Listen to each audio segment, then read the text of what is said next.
coming in today. We just love the Kosmea story, such a fabulous history and products, and we just thought we might come in and find out a bit about where you started and everything. So can you tell me a bit about the backstory of Kosmea? Absolutely. While I was very, very young, even at a teenage age group, I was actually mixing up my own concoctions. So I loved, putting together, masks made out of avocado and yogurt and honey. And I used to, experiment on my girlfriends and on myself. And as I was growing up in my early 30s, I was mixing a facial mask, and the recipe called for rose hips, but I never had any growing in my garden. So I decided to go to the local rose farm and ask them if I could pick their rose hips so I could actually put them in my mask. And they gladly said yes, and then they handed me an editorial which was out of a rose magazine that talked about rosehip oil in South America and how they were using it in burns clinics and scar management clinics and for after sun care. So I instantly forgot about picking my rose hips and I just got so engrossed in this article, and I call it my light bulb moment, because I thought I've got to get home and find out where I could get hold of some of this oil from, because I've got to get that out into the marketplace. So I drove home, and back in 1993, we never had, mobile phones or the internet. So I found out that I could go to the Yellow Pages in the city, and that would actually, it's a Telstra office, and it gives you every country of every Yellow Pages. So I found the Chilean Yellow Page and found the supplier of rosehip, drove back home, photocopied the page, bought myself a fax machine and a typewriter, an old typewriter, the old ones with a little round, keystrokes. And then I typed up a fax in Spanish and sent it to them and asked them if I could buy some rosehip oil. And they wrote back and said, look, your Spanish is pretty bad. Our English is better than your Spanish, so you can please communicate in Spanish. So I asked them if I could buy a drum of rosehip oil, and they gladly said yes.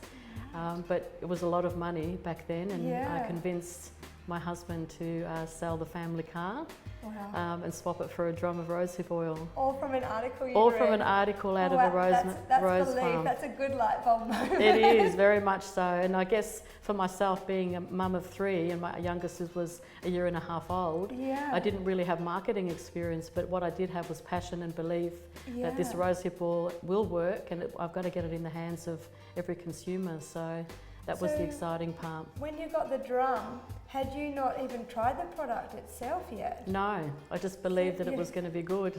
That's amazing. Because I'd read so much, all the good article about it, that I thought, and I remember as a child being brought up on rosehip syrup. So our mums gave us that for the vitamin C content, not realising that it was full of sugar. But still you have a good affiliation with rosehip.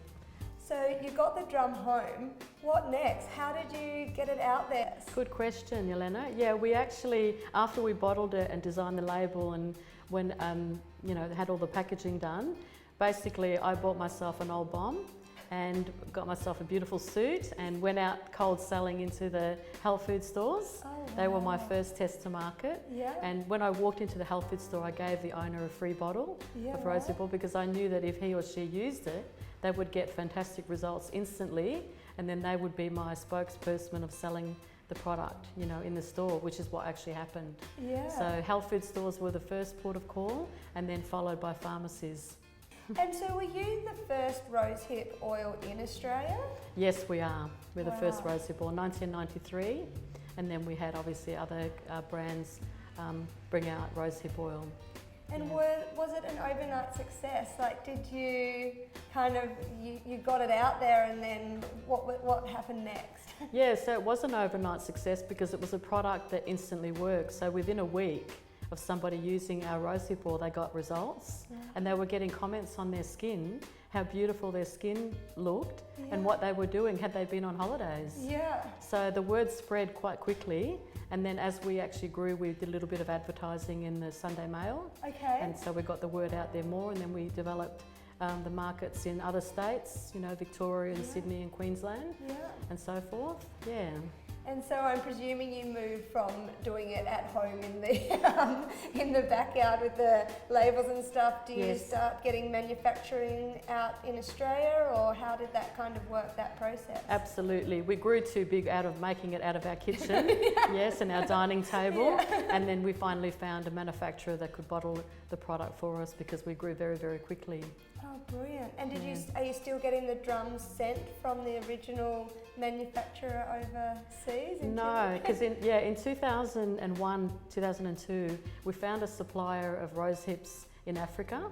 Yeah. So our rose hips now grow wild in Africa, in Lesotho, and they're hand-picked by communities. So it grows naturally in the natural rainfall, it's hand-picked, and then it's sold to us as a company, and then we supercritically extract our rosehip, which actually gives us up to 10 times more vitamin A than any rosehip oil on the market. Amazing. So is that kind of how you position yourself differently from your competitors? Yes, we're miles ahead of any of our competitors because, like I said, we independently test their rosehip oil and our rosehip oil with an independent laboratory, and we come back with results up to 10 times more vitamin A content. Beautiful. And how closely do you work with the formulators on producing these products?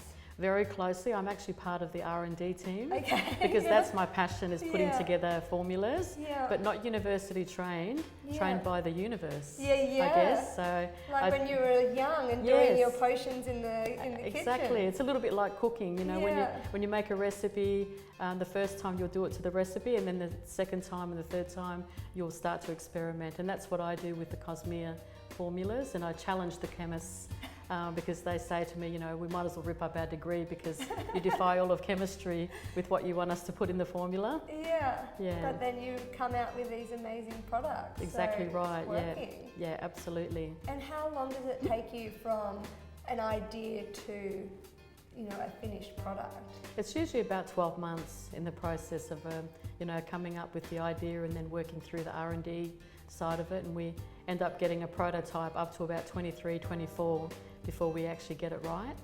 Because there's a lot of testing involved as well. Yeah. And just lastly, where do you see Kosmea heading in the future? Well, we're actually an international company now, and our export has grown very much. So we are developing our export markets very strongly at the moment, and particularly the Asian markets, because at the moment Australian natural skincare is the flavour of the month. Yeah. For Chinese, yes. Oh, brilliant. Well, thank you so much for coming in. It was so lovely to hear the story from you, and such an amazing brand and product. So My thank pleasure. you.